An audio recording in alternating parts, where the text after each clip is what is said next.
Quando as pessoas imaginam um castelo medieval, imaginam salões de pedra frios, corredores com correntes de ar, muralhas tão espessas que se poderia estacionar uma carroça lá dentro. O inverno a entrar pelas frestas. Ninguém imagina calor. Ninguém imagina o interior de uma fortaleza dos cruzados do século XII em julho, o sol do levante a martelar as muralhas exteriores a absorvê-lo, as câmaras interiores a acumular uma lenta pressão térmica que, à meio da tarde, não tinha para onde ir. A imagem dos reinos medievais como lugares perpetuamente frios não é o que os registros históricos mostram, é o que a versão de cartão postal lhe vendeu, mas a realidade era muito mais dura do que a história lhe ensinou. Os reinos medievais no Mediterrâneo Oriental e as guarnições que defendiam castelos como o Crac de Chevalier, na atual Síria, lutavam contra algo que hoje consideramos completamente resolvido. Algo tão básico que a sua perda significava que os soldados não conseguiam funcionar, as colheitas não podiam ser geridas e toda a maquinaria logística de uma fortaleza paralisava com o calor. Não o inimigo na muralha, não a máquina de cerco, não a flecha, a temperatura. E os reinos que sobreviveram não foram os que tinham as armaduras mais pesadas ou os tesouros mais vastos. Foram os que resolveram o arrefecimento passivo sem gastar um tostão, usando uma física que ainda hoje funciona em qualquer divisão da sua casa. A sua fatura do ar-condicionado é a única razão pela qual esta frase o surpreende. O Crac de Chevalier, a fortaleza dos hospitalários continuamente expandida entre 1142 e 1271 da Era Comum, situa-se na depressão de Homs, a aproximadamente 750 metros de altitude. Hugh Kennedy, no seu estudo de 1994, Crusader Castles, publicado pela Cambridge University Press, documenta o sistema de muralhas concêntricas do castelo. Muralhas exteriores com uma média de 3 a 4 metros de calcário maciço e muralhas interiores que atingem até 30 metros de profundidade combinada de alvenaria na face sul, a mais exposta. Kennedy observa que isto não era engenharia puramente defensiva. A inércia térmica criada por essa profundidade de pedra significa que a temperatura do ar interior nos meses mais quentes de verão fica atrasada em relação à temperatura exterior em 6 a 8 horas. As muralhas absorvem calor durante a manhã e o início da tarde. O interior permanece fresco durante a parte mais quente do dia. À noite, as muralhas irradiam o calor armazenado para o exterior e o interior absorve o ar noturno mais fresco. O ciclo recomeça a cada 24 horas sem uma única peça móvel. Sem compressor, sem refrigerante, sem carga elétrica, apenas massa e tempo, e o mesmo sol a nascer com a mesma regularidade de sempre. Isto não é uma nota de rodapé histórica, é física em ação. O mercado global de ar-condicionado gerou aproximadamente 130 mil milhões de dólares em receitas em 2022, segundo o relatório da Agência Internacional de Energia The Future of Cooling, publicado pela primeira vez em 2018 e atualizado através de análises anuais de mercados subsequentes. Cada cêntimo dessa receita é uma subscrição da premissa de que arrefecer requer uma despesa contínua, não requer. A muralha exterior do Crac de Chevalier ainda está de pé. A inércia térmica que cria ainda é mensurável. A física não mudou uma única variável entre o ano de 1200 da Era Comum e esta tarde. Uma muralha tão espessa, virada na direção certa, construída com o material certo, não pode ser faturada. A fatura não existe. O castelo absorvia o sol antes que o sol se tornasse um problema e libertava esse calor armazenado para o ar da noite, quando ninguém precisava que as salas estivessem quentes. Esse é o mecanismo completo. Todos os meses, a sua fatura da eletricidade inclui uma cobrança pelo exato mesmo diferencial de temperatura, encaminhado através de maquinaria em vez de através da massa. A maquinaria pode ser faturada. As muralhas intactas de um castelo, não. Isto não é uma ideia nova. Teófilo Presbítero, o monge e artesão do século XII que compilou de diversos artigos por volta de 1125 da Era Comum, um dos manuais técnicos mais completos que sobreviveram da Europa medieval, preservado em múltiplas cópias manuscritas, incluindo uma guardada na Biblioteca Britânica, descreve o comportamento térmico da pedra e do gesso em contextos de oficina. Ele nota que paredes espessas, orientadas para longe do sol direto da tarde, mantêm temperaturas de trabalho viáveis durante as tardes de verão, quando a exposição direta comprometeria os rigorosos requisitos de temperatura da vidraria e da metalurgia. Teófilo escrevia sobre ofícios, não sobre conforto. Mas o princípio que ele identificou é idêntico ao que Kennedy documentou no Crac. A massa absorve o calor, atrasa a sua transferência e liberta-o quando a temperatura ambiente desce e a direção do fluxo de calor se inverte. Ibn al-Awwam, o agrônomo andaluz, cujo Kitab al-Filaha foi compilado por volta de 1180 da Era Comum em Sevilha, discute no primeiro livro a orientação das estruturas agrícolas em relação ao vento predominante e ao sol de verão. As suas instruções para posicionar estruturas de armazenamento e espaços de trabalho para explorar os padrões naturais de fluxo de ar são a mesma lógica de orientação que os engenheiros hospitalários aplicaram à colocação dos aposentos na ala interior do crack. Ibn al-Awam escrevia para agricultores que geriam cereais e gado. A física que ele descreveu já estava a funcionar, à escala de uma fortaleza na Síria no mesmo momento em que ele a registrava em árabe andaluz. O mundo islâmico medieval adicionou um segundo mecanismo à abordagem da massa de pedra. Al-Jazari, o engenheiro cujo Book of Knowledge of Ingenious Mechanical Devices foi concluído em 1206 da Era Comum e sobrevive em cópias manuscritas guardadas no Museu de Belas Artes de Boston e na Biblioteca Bodleiana em Oxford, documentou mecanismos de ventoinhas movidas a água e sistemas de arrefecimento por evaporação, usados nas cortes da dinastia Artúquida, no que é hoje o sudeste da Turquia. Al-Jazari não estava a projetar luxo. Estava a resolver um problema de engenharia funcional. Como manter o ar interior suportável num clima onde o ar exterior no verão excede regularmente os 40 graus Celsius. As suas soluções combinavam ar em movimento com água em evaporação. O calor latente de evaporação retira a energia térmica do ar, à medida que a água líquida se transforma em vapor. A temperatura do ar desce de forma mensurável por cada grama de água evaporada por quilograma de ar em movimento. E essa relação é governada por constantes termodinâmicas fixas, que são anteriores e posteriores a Al-Jazari. O número não mudou desde 1206. Não é uma estimativa medieval, é uma propriedade fixa da água.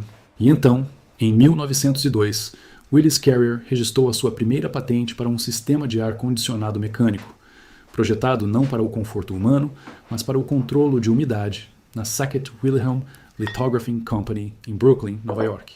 A Carrier Engineering Corporation foi fundada em 1915. Na década de 1950, o preço dos aparelhos de ar-condicionado residenciais tinha caído para níveis acessíveis às famílias de classe média e o conhecimento que instituições como os Cavaleiros Hospitalários mantiveram por mais de um século, passado de mestre de obras para aprendiz de pedreiro, codificado em decisões de construção ainda visíveis em crack hoje, registrado em manuscritos ainda guardados na Biblioteca Bodleiana em Oxford, passou a valer menos do que uma máquina pela qual se paga para funcionar todos os meses, de dezembro a março, pelo resto da vida. Não estava errado, apenas inconveniente. Não se pode vender uma assinatura para uma parede de calcário virada para o vento predominante do noroeste, mas pode-se vender uma para uma unidade compressora, que precisa de reposição de gás refrigerante a cada 5 anos e de substituição completa da unidade a cada 12 a 15 anos. Essa é a explicação completa. Nada foi proibido, nada foi escondido. O ciclo de faturação simplesmente não tinha espaço para o que era gratuito. No seu auge, só a Inglaterra medieval continha mais de 1.500 castelos em funcionamento, documentados pelo historiador Robert Lydiard em Castelos em Contexto, publicado em 2005 pela Windgather Press. Cada um deles controlava a temperatura interior sem pagar a ninguém, sem uma conta, sem um fornecedor, sem um contrato de serviço. A família média brasileira hoje gasta aproximadamente R$ 1.500 por ano só com a eletricidade do ar-condicionado, segundo pesquisas de consumo de energia residencial publicadas em 2020. Os engenheiros dos castelos medievais pagavam zero. A física que eles usaram não mudou uma única variável desde o ano de 1200 da Era Comum. Ela está a operar nas suas paredes neste exato momento. E quase ninguém a está a usar. Você viu isto a sua vida inteira e simplesmente nunca ligou os pontos. Uma caneca de cerâmica deixada no parapeito de uma janela ensolarada fica quente por fora em 20 minutos. O café lá dentro permanece fresco por 1 hora depois de o servir. Isso é a massa térmica a funcionar em escala de caneca. Uma toalha molhada, pendurada na abertura de uma tenda de campismo, baixa a temperatura do ar que passa por ela em vários graus. Você já sentiu isso? Provavelmente chamou-lhe sorte ou brisa e seguiu em frente. Um porão sem janelas permanece fresco durante todo o mês de janeiro em climas que atingem 35 graus Celsius à superfície. Você já esteve nesse porão. Notou a mudança de temperatura ao fundo das escadas sem perguntar por quê. Isto não são coincidências de construção. São os mesmos princípios da física que os mestres de obras de Crac de Chevalier projetaram deliberadamente em escala de fortaleza, 900 anos antes da palavra ar-condicionado aparecer em qualquer idioma. A decisão de usar ou não esses mesmos princípios no seu próprio espaço é a única variável que realmente mudou. Eis o que vai precisar. Quero ser honesto consigo sobre cada número.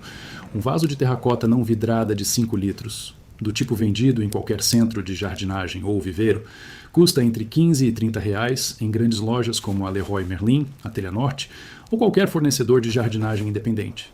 Não vidrado é o requisito.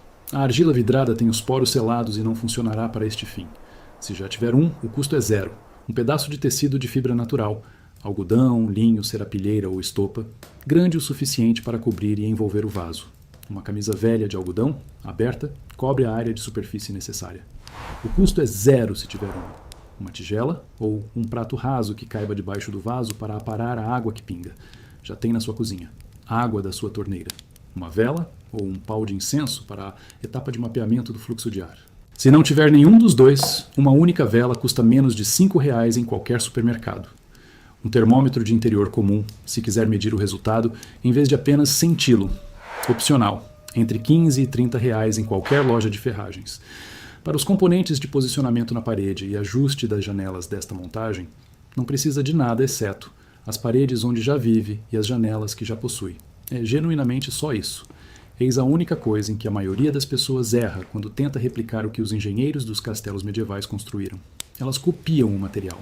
Leem sobre paredes espessas de pedra e assumem que a pedra é a resposta. Procuram a massa sem entender o que a massa está a fazer e replicam o detalhe da superfície, enquanto perdem completamente a lógica funcional. Todos os castelos que falharam como ambiente térmico, e muitos falharam, usaram o mesmo calcário, o mesmo enchimento de entulho argamassado, os mesmos métodos de construção que os castelos que mantiveram os seus interiores funcionais durante todos os meses de pico do verão. O Château Gaillard, a fortaleza construída por Ricardo I de Inglaterra, entre 1196 e 1198 e tomada por Filipe II de França, após um cerco que começou em agosto de 1203. Tinha paredes comparáveis em método de construção às de Crac. A pedra não era a variável. A diferença foi uma decisão específica sobre a orientação e o caminho do fluxo de ar, documentada na análise de Paul Deschamps, Le Château de Croisé en Terre Sainte, volume 2, publicada em 1934 pela Bibliothèque Archéologique et Historique em Paris, que separou os castelos hospitalários, que ainda funcionam como ambientes termicamente estáveis, daqueles que hoje sobrevivem apenas como fundações expostas na vegetação rasteira das encostas. Construa o caminho do fluxo de ar com a saída ao mesmo nível da entrada e obterá o que as abordagens falhadas obtiveram. A ar que entra, aquece, estagna e não tem gradiente de pressão para o expulsar. A sala acumula calor durante a tarde e retém-no durante a noite. Construa a saída acima da entrada, na parede oposta à brisa predominante, e obterá o que o Crac de Chevalier ainda demonstra em todos os meses de verão. Segure uma vela acesa ou um pau de incenso a queimar à altura da janela, no centro do cômodo que quer arrefecer. Observe para onde a fumaça se desloca. Essa direção é o seu caminho de fluxo de ar ativo. A entrada, por onde o ar mais fresco do exterior entrará, pertence ao lado de onde a fumaça vem, posicionada o mais baixo possível, perto do nível do chão, se a configuração da janela permitir. A saída pertence ao lado oposto do cômodo, posicionada tão alto quanto as aberturas disponíveis permitirem. O ar quente é menos denso que o ar frio. Ele sobe. Isto não é uma preferência ou uma escolha de projeto.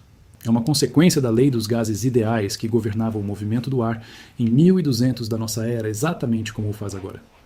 Uma fresta ao nível do chão no lado de barlavento e uma janela ou ventilação aberta à altura do teto no lado de sotavento estabelecem um caminho de convecção contínuo. O ar fresco entra por baixo, absorve a energia térmica do cômodo, torna-se menos denso à medida que aquece, sobe em direção à saída. Novo ar fresco é puxado atrás dele. O ambiente circula sem um motor, porque o próprio diferencial de temperatura é o motor. Isto é o efeito chaminé. Kennedy identifica-o em Crusader Castles como a lógica de projeto consistente em todo o pátio interno dos hospitalários no Crac dos Cavaleiros. As entradas de ar, ao nível do chão do grande salão, foram posicionadas na face noroeste, puxando o fluxo de ar predominante de oeste através da depressão de Rons. As janelas altas e estreitas na face sudeste, deliberadamente colocadas acima da altura da cabeça de uma pessoa em pé, funcionavam como a exaustão térmica. O salão tem respirado esse mesmo ciclo há 900 anos. Nada o mantém, nada o alimenta. Encha o vaso de terracota não vidrada com água limpa. Coloque-o sobre o prato ou tigela. Dentro de 15 minutos, a superfície externa do vaso ficará fria e levemente úmida ao toque.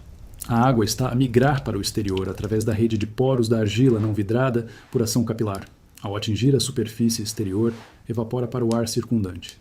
Cada grama de água que se converte de líquido para vapor leva consigo aproximadamente 2.260 joules de energia térmica como calor latente. Essa energia vem do ar imediatamente ao redor da superfície do vaso. A temperatura do ar na vizinhança imediata do vaso desce. Coloque este vaso no caminho do fluxo de ar que identificou, entre a entrada ao nível do chão e a saída de nível alto, para que o ar, em movimento, passe sobre a superfície do vaso antes de chegar à área onde está sentado ou a dormir. O ar que chega à sua posição já cedeu energia térmica ao processo de evaporação na superfície do vaso. Você não está num cômodo arrefecido.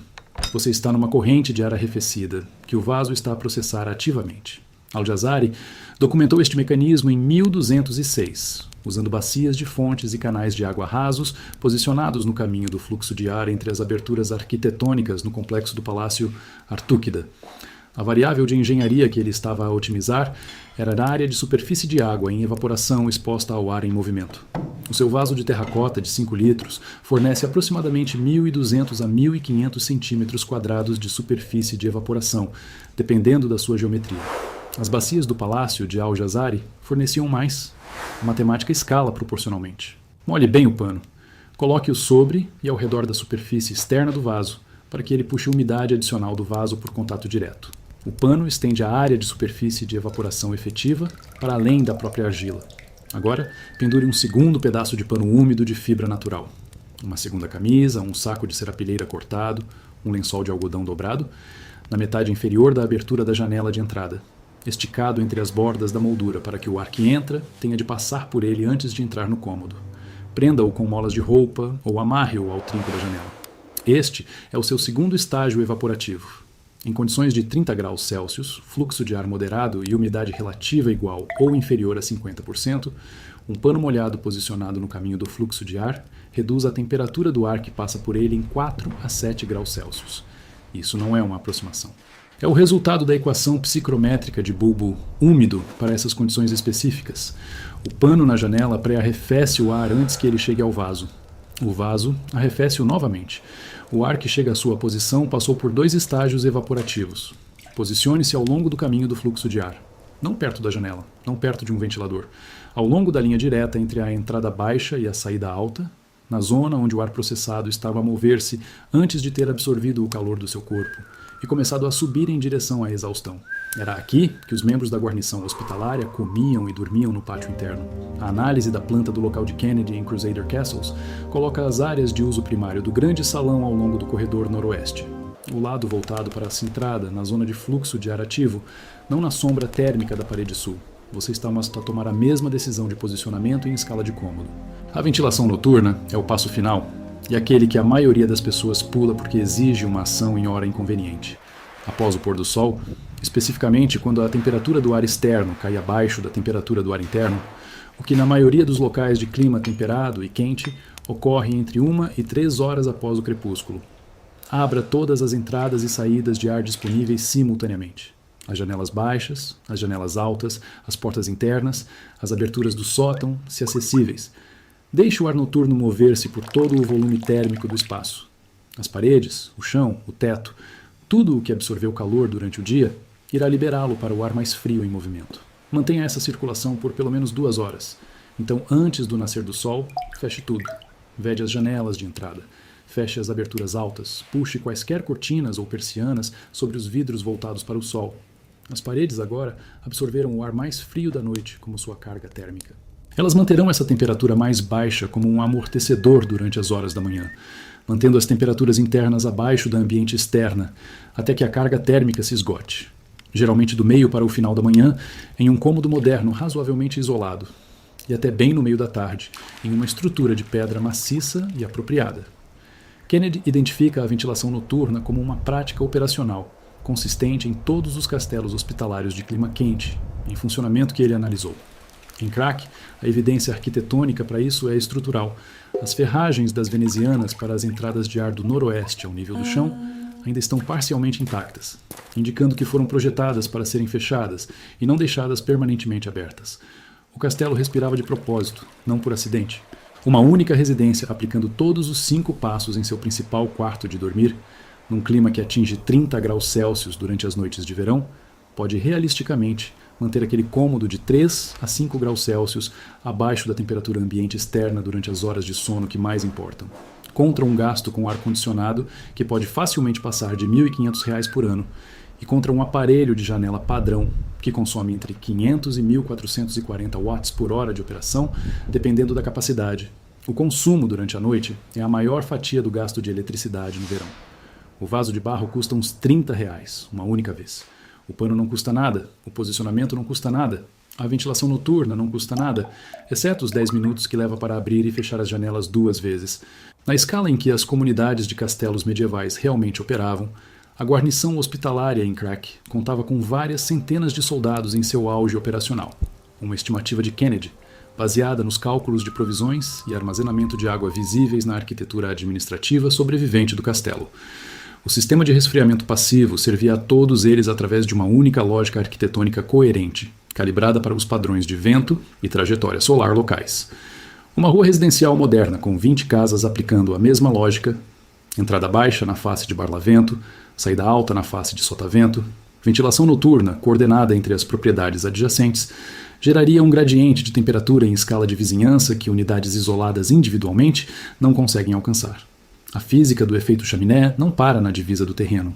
A ventilação noturna coordenada entre múltiplos edifícios cria uma pressão térmica compartilhada que puxa o ar mais frio por todo o quarteirão. Doris Behrens Abuseif, em seu livro Islamic Architecture in Cairo, An Introduction, publicado em 1989 pela Abril, identifica a orientação coordenada dos captadores de vento Malkaf entre edifícios adjacentes no bairro mameluco medieval do Cairo como uma decisão de engenharia deliberada.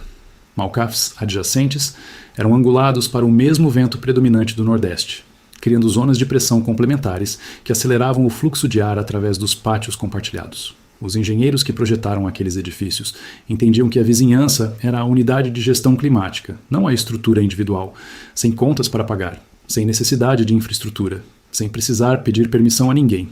Uma ressalva, para sermos honestos. O resfriamento evaporativo depende da umidade. A redução de 4 a 7 graus Celsius que o pano e o vaso de barro produzem pressupõe uma umidade relativa do ar consistentemente abaixo de 60%. Em climas onde a umidade no verão ultrapassa regularmente os 70%, como o litoral do Nordeste brasileiro, a região amazônica ou o Pantanal. O componente evaporativo deste sistema entrega um resultado substancialmente menor.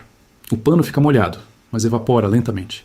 A diferença de resfriamento cai para 1 a 2 graus Celsius, na melhor das hipóteses, às vezes menos.